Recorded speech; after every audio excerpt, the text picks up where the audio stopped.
السلام علیکم ورحمۃ اللہ وبرکاتہ۔ آج ہمارا موضوع کچھ مختلف بھی ہے اور کچھ دلچسپ اس طرح ہے کہ ہمارے موضوع کا جو عنوان ہے وہ ہے گناہ کرنے کی شرائط، یعنی گناہ کر لو اور اس کے لیے جو شرطیں ہیں اسے پورا کر لو۔ تو یہ میں نے ٹاپک بڑے سوچ و بچار کے بعد ذہن میں آیا ہے، تو اس کے لیے میں مواد اکٹھا کرنا شروع کیا۔ تو جو مواد ملا ہے تو میں نے کہا میں اسے گوش گزار کرتا چلوں۔ اور آج کل کے جو معاشرہ ہے وہ انتہائی فتنوں میں گھرا ہوا ہے۔ انسان کو ان فتنوں کے اندر رہ کر اپنے آپ کو نیکیوں کی طرف راغب کرنا اور گناہوں سے بچانا نہایت مشکل ہے، مگر اللہ ماشاء اللہ کوئی ہیں جو انسان ان فتنوں کے دور میں بھی اللہ تعالیٰ کے اتنے قریب ہیں کہ وہ گناہوں سے جتنا ہو سکے بچتے ہیں، اور جو نہیں بچتا ان میں سے کچھ پشیمان ہوتے ہیں، ندامت ہوتی ہے انہیں، اللہ تعالیٰ سے خوف ہوتا ہے کہ میں نے یہ گناہ کر لیا، میں کس منہ کے ساتھ اس مسجد میں جاؤں، کس منہ کے ساتھ اللہ تعالیٰ سے دعا کروں، اللہ تعالیٰ میری دعا کو سنے۔ تو ان بھائیوں کے لیے میں ایک واقعہ لے کے آیا ہوں جو ایک نہایت ہی ہمارے سلف صالحین میں سے تاریخ کے ائمہ گزرے ہیں، امام گزرے ہیں، ان سے یہ پیش آیا کہ ایک دفعہ وہ مسجد میں تشریف فرما تھے تو ان کے پاس ایک آدمی آتا ہے، نوجوان آتا ہے، نہایت چہرے سے پشیمان، نادم، اور اس کے چہرے سے پشیمانی، ندامت واضح نظر آ رہی تھی۔ امام کے پاس آ کے بیٹھ جاتا ہے، ہچکچاتے ہوئے پھر پوچھتا ہے کہ امام صاحب میں آپ سے بات کرنا چاہتا ہوں کہ انسان گناہ کر لیتا ہے،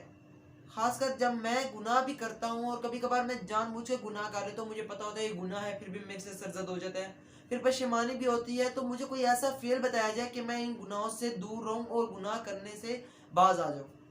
تو امام کا جو جواب ہے وہ سن کے آپ دنگ رہ جائیں گے۔ تو امام صاحب کہتے ہیں کہ گناہ کر لیا کرو، گناہ کر لیا کرو، کوئی عیب تو نہیں ہے۔ وہ نوجوان دنگ رہ جاتا ہے کہ امام صاحب اور مجھے گناہ کرنے کی تلقین کر رہے ہیں کہ گناہ کر لیا کرو۔ اب نوجوان کو سمجھ آ جاتی ہے، کہتا ہے اس بات سے پھرنا اور جانا ہی بہتر ہے۔ وہ اٹھنے لگتا ہے تو امام صاحب اسے بٹھا دیتے ہیں، کہتے ہیں میری اپنی پوری بات تو سمجھ لو بیٹا، میری پوری بات سمجھ لو، آپ گناہ کر لیا کرو، آپ کو کسی نے نہیں روکا، مگر یاد رہے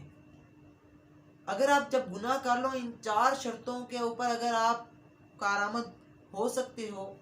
آپ ان شرطوں کو پورا کر سکتے ہو، تو آپ اس گناہ کو کر لیا کرو، خواہ بڑے سے بڑا گناہ اور چھوٹے سے چھوٹا گناہ ہو۔ وہ نوجوان دلچسپی لیتے ہوئے کہتا ہے پہلا جس چیز سے مجھے رکنا چاہیے اس کے بارے میں بتائیں۔ تو امام کہتے ہیں کہ اگر آپ گناہ کر لیتے ہیں تو یاد رہے گناہ کرنے کے بعد اللہ تعالیٰ کے رزق میں سے کوئی بھی چیز آپ کو کھانے کی اجازت نہیں ہے۔ وہ نوجوان حیران ہو جاتا ہے، کہتا ہے اللہ اکبر، اللہ، تمام کائنات کے تمام رزق دینے والا اللہ تعالیٰ ہی تو ہے، جب میں کھاؤں گا اللہ تعالیٰ کی چیزیں تمام اللہ تعالیٰ نے بنائی تو میں کیا کھاؤں گا؟ تو امام کہتے ہیں کہ تو گناہ بھی کرتے اور اللہ تعالیٰ کی رزق بھی کہتا ہے، تجھے شرم نہیں آتی؟ تجھے یہ پتہ بھی ہے کہ تمام چیزیں اللہ تعالیٰ نے تجھے عطا کی ہیں، کھانا پینا رزق یہ اللہ تعالیٰ نے تجھے عطا کیا، پھر بھی تو گناہ کرتا ہے؟ نوجوان سمجھ جاتا ہے، وہ کہتے ہیں چلیں دوسری بات بتائیں۔ دوسری بات امام کہتا ہے کہ آپ گناہ کر لیا کریں، مگر یاد رہے گناہ کرنے کے بعد آپ کو اس تمام جو اللہ تعالیٰ نے زمین بنائی ہے اس کے اوپر رہنے کی اجازت نہیں ہے، نہ رہیں۔ پھر نوجوان کہتے ہیں اللہ اکبر، اللہ، یہ کیسے ممکن ہے کہ میں گناہ بھی کر لوں اور تمام کی تمام کائنات تو اللہ تعالیٰ نے ہی بنائی ہے، تو میں جاؤں گا کدھر؟ امام کہتا ہے تجھے شرم نہیں آتی کہ تجھے پتہ ہے کہ تمام کائنات اللہ تعالیٰ نے بنائی ہے اور تو اس کے اوپر رہتا ہے اور پھر بھی گناہ کرتا ہے، اور تجھے اللہ تعالیٰ برداشت کرتا ہے، تیرے گناہ کرنے کے اوپر تجھے پکڑتا نہیں ہے؟ نوجوان کہتا ہے چاہے تیسری شرط، کہتے ہیں تو گناہ کر لیا کر، مگر یاد رہے جب تیرا حالت نزا کا وقت آ جائے، یعنی روح اللہ تعالیٰ فرشتوں کو حکم دے اس کی روح قبض کر لو اور فرشتہ تیرے پاس روح قبض کرنے کے لیے آئے تو اسے انکار کر دیں، میں تیرے اپنی روح نہیں دینا چاہتا، میں اپنی روح نہیں دوں گا، بھاگ گیا اس سے۔ نوجوان کہتا ہے اللہ اکبر، اللہ، ایک فرشتے سے میں اپنی روح کبھی چھڑا سکتا ہوں؟ یہ کیسے ممکن ہے؟ تو امام صاحب کہتے ہیں کہ جب تجھے پتا ہے کہ تیری مقررہ وقت آنا ہے اور تجھے اس دنیا سے رخصت ہونا ہے، فرشتے نے آنا ہے تو اس سے اپنی روح کو نہیں چھڑا سکتا، پھر بھی تو گناہ کرتا ہے، تجھے پھر بھی شرم نہیں آتی؟ نوجوان کہتا ہے چلیں چوتھی شرط بتا دی. تو امام صاحب کہتے ہیں کہ تو گناہ کر لیا کر، مگر یاد رہے روز محشر اگر تو اللہ تعالیٰ کے سامنے پیش ہو اور اللہ تعالیٰ نے تیری کتابیں جس میں تو نے گناہ کے ڈھیر جمع کیے ہوئے ہیں اللہ تعالیٰ نے تیرے سامنے پیش کیا، تو اسے انکار کر دیا، اللہ یہ میرے گناہ ہیں ہی نہیں، میں نے گناہ کیے ہی نہیں ہیں. کہتا ہے اللہ اکبر، اللہ تعالیٰ تو عز و جل ہے، میں کیسے ہمت کر سکتا ہوں کہ جس نے مجھے پیدا کیا اور جس نے مجھے بنایا، میں اس کے سامنے میں نے اپنے گناہ کیے بھی ہیں اور مجھے پتہ بھی ہے اور اللہ تعالیٰ کو پتہ بھی ہے، اللہ تعالیٰ کے سامنے سارا ریکارڈ رکھا ہے اور میں اس کے سامنے انکار کر دوں کہ میں نے گناہ نہیں کیے. امام کہتے ہیں پھر بھی تجھے شرم نہیں آئی کہ تجھے پتہ ہے تو اللہ تعالیٰ کے سامنے اپنے گناہ نہ کرنے کا اعتراف بھی نہیں کر سکتا، پھر بھی تو گناہ کرتا ہے.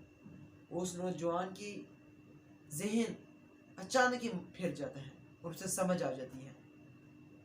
اور پھر وہ اٹھتا ہے پلٹتے ہوئے، کہتا ہے کہ آج کے بعد میں گناہ نہیں کروں. اب یہ نہیں کہ اب وہ کبھی گناہ کرے گا نہیں، اللہ تعالیٰ نے انسان کو خطا کا پتلا بنایا ہے، خطا گناہ کرتا ہے، اللہ تعالیٰ سے معافی مانگتا ہے، گر گڑا کے معافی مانگتے ہیں، اللہ تعالیٰ کے سامنے 5 وقت نماز پڑھتا ہے، اللہ تعالیٰ کے سامنے اس وقت بھی گر گڑاتا ہے. ان تمام چیزوں کا مجموعہ یہ ہے کہ جان بوجھ کر گناہ کرنے سے پرہیز انسان کو کرنا چاہیے. آج کے جو موضوع ہم نے بیان کیا ہے اس کے اندر خلاصہ کلام یہ ہے کہ ہمیں اپنے ضمیر کے اندر دیکھنا چاہیے، اپنی برائیوں کو دیکھنا چاہیے کہ کون کون سی برائی ہمارے اندر پائی جاتی ہے، اسے ہم دور کریں، ہمیں دور کریں اور ہمیں دور کرنا چاہیے. انشاءاللہ وہ وقت آئے گا کہ ہم آہستہ آہستہ ایک ایک گناہ کو دور کرتے کرتے تمام گناہوں سے ہم انشاءاللہ چھٹکارا پا جائیں گے. اللہ تعالیٰ سے دعا ہے اللہ تعالیٰ ہمیں بالخصوص مجھے اور ہم سب کو دیکھنے والوں کو گناہ سے بچنے کی توفیق عطا فرمائے. وآخر دعوانا ان الحمد للہ رب العالمین.